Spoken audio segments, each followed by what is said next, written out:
రోజు ఇడ్లీ దోసయేనా అని అనిపించినప్పుడు కేవలం ఒక్క కప్పు బియ్యం, ఒక్క బంగాళదుంప ఉంటే చాలు ఈ టేస్టీ చిట్టి చిట్టి పునుగులు రెడీ చేసుకోవచ్చు. చిటికెలో చేసే ఈ చిట్టి పునుగులు ఎలా ప్రిపేర్ చేసుకోవాలో చూడండి. ముందుగా ఒక కప్పు బియ్యం 5-6 గంటల ముందు నానపెట్టుకోవాలి. ఈ బియ్యాన్ని మిక్సీ జార్లో వేసేసుకొని ఫస్ట్ ఒక పావు కప్పు వాటర్ పోసి బరకగా గ్రైండ్ చేసుకోవాలి. నెక్స్ట్ ఇందులో మరలా పావు కప్పు వాటర్ పోసి ఇలా మెత్తని పేస్ట్లా గ్రైండ్ చేసుకోవాలి ఈ బ్యాటర్.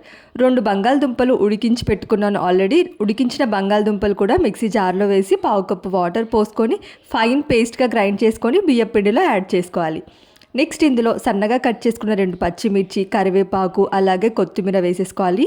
రుచికి సరిపడా సాల్ట్, 1/2 టేబుల్ స్పూన్ జీలకర్ర వేసేసుకొని ఇక బియ్యం పిండి, బంగాళదుంప పూర్తిగా కలిసేలా కలుపుకున్న తర్వాత బాగా వేడిగా ఉన్న ఆయిల్లో ఈ చిట్టి చిట్టి పునుగులు వేసుకొని లో టు మీడియం ఫ్లేమ్లో పెట్టుకొని ఫ్రై చేసుకుంటే పైన లేయర్ క్రిస్పీగా, లోపల నుంచి సాఫ్ట్గా, టేస్టీగా ఉంటాయి. మీరు ట్రై చేయండి.